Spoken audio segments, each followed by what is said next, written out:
福生无量天尊，道有慈悲。这一章，今天我们要解读《道德经》的第25章。还劳请诸位道友多多点赞和分享，一念随喜，功德无量。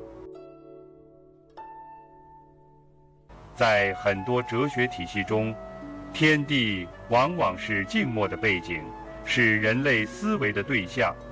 但在《道德经》第25章中，我们读到的是一种完全不同的图景。天地不是被动的舞台，而是与人并列的大者，是人类行为的参照系，甚至进一步说，是人所应当效法的存在。这种思路对今天仍旧渴望秩序、追问自我定位的现代人提供了极其深远的启发。章节一开始，老子写道：“有物混成，先天地生。”我们可以把这句视为整章哲理的原点。这里所谓有物，既不是单纯指某个可感知的具体事物，也不是纯粹的抽象概念，它是一种混成状态的存在，不可分割，不曾被命名。处于时间与空间生成之前，现代物理学有一种类似的设想，即在大爆炸之前，宇宙是处于起点状态，无时间、无空间、无秩序。老子或许也在描述一种原始统一体，是道的最初显现，是一切存在的母体。接下来他说：“寂兮寥兮，独立而不改，周行而不殆，可以为天下母。”这是对那个混成之物的进一步刻画。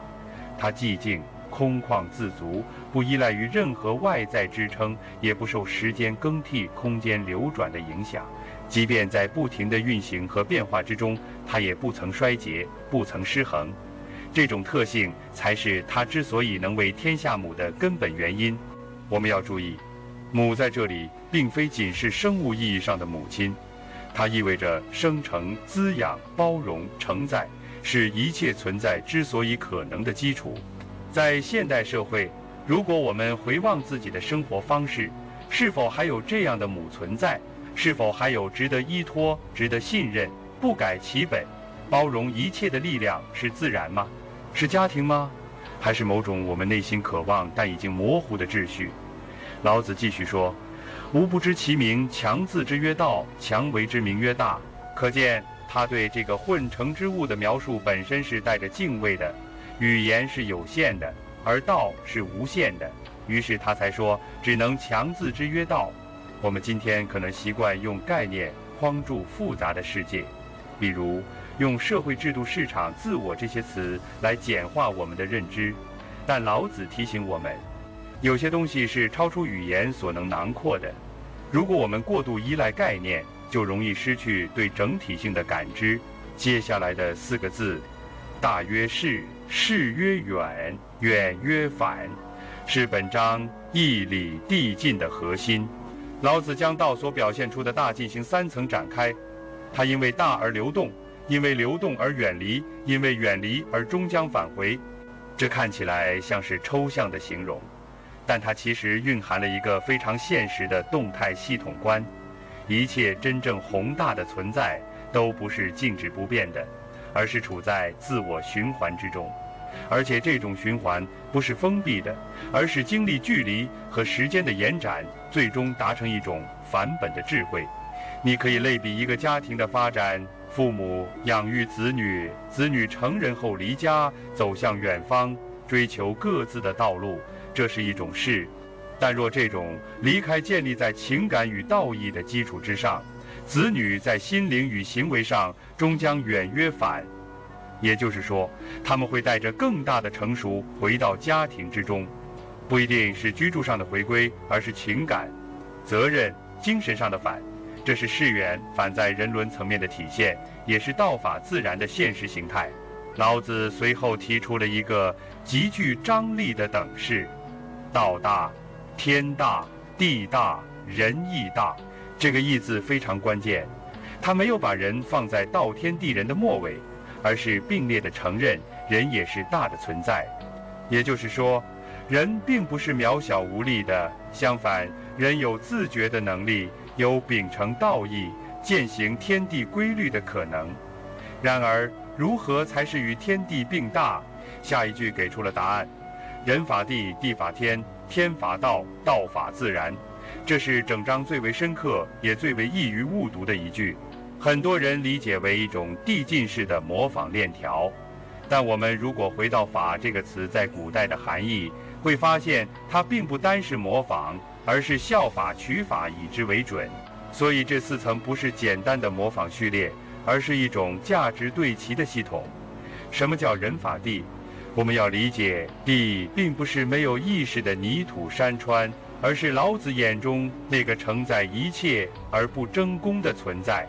地接纳万物，无怨无怒，不自我标榜，但却稳定可靠持续。这种地之特性，就是老子认为人类应当学习的。在现代语境中，我们该如何法地？首先是一种不争之德。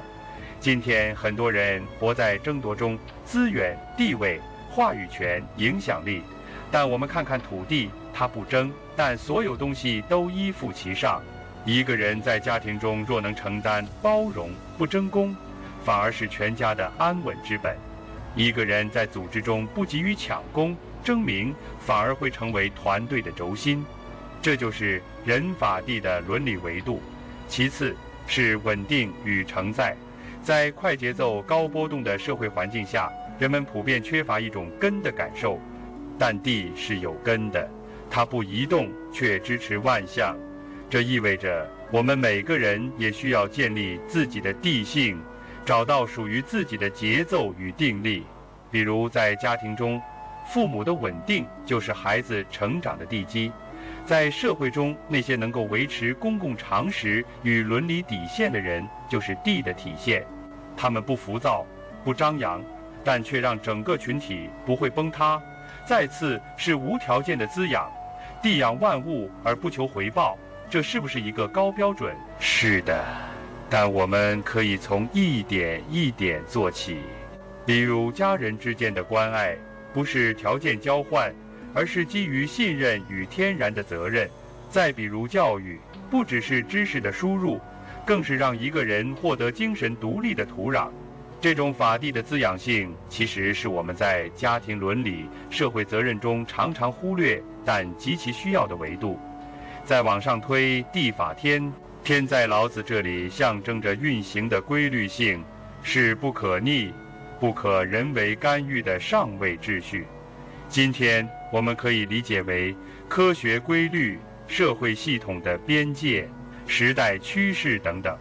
人之所以必须法地，是因为地自身也必须法天，接受更大的秩序约束。一个人不能无限制地索取土地，因为土地自身也要面对自然之律。同样，一个社会不能脱离生态、经济与文化的周期独立存在，它必须理解天的规则。天法道则表明，即使是天，也不是绝对的主宰，它的规律性来源于道。道是一种更深层次的本源，不是制定规则的力量，而是规则背后的自然流动性。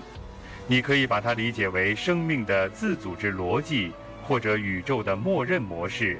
而当老子最后一句说道法自然，他并不是说到模仿自然，而是在强调道的存在方式就是自然的。这里的自然不是风花雪月，而是自然而然，不假人力之意。换句话说，真正的秩序不是外加的控制，而是内生的节律。这也带我们回到一个关键点，我们今天的社会之所以失序，是因为很多东西违背了自然，比如家庭关系中控制欲的增长，教育系统中过度设计的评估机制，社会管理中过分精细的强制逻辑。这些看似合理的努力，若违背了自然之道，反而容易造成适得其反的后果。我们今天若重新思考人法地，就不仅是反观自然，更是一种关于人如何与环境、与社会、与自己和谐相处的系统性反思。它告诉我们，人之所以为人，并不是因为我们能主宰一切，而是我们愿意成为规则的承载者、秩序的参与者、生成之道的践行者。而当我们说狱中有四大，而人居其一焉，这不是骄傲，而是提醒。人类并不比天地道更大，但人类的确承载着某种连接三者的可能性。我们有语言、有文化、有责任，这使得我们能效法而非操纵，能顺应而非逆行。所以这一章虽然古远，但它其实是极具当代意义的社会哲学纲要。它不仅在问什么是道，也在问我们每一个人，你是否愿意成为那个法地的人？在下一章中，老子将引出另一个看似对立但却互为支撑的主题：重为轻根，静为躁君。我们会看到，道的力量不仅体现在大，还体现在崇和静中。那么，在这喧嚣动荡的社会中，我们又该如何理解崇与静的力量？欢迎在评论区分享你的感悟。道德经的智慧应该被更多人看见。关注频道，我们下期再见。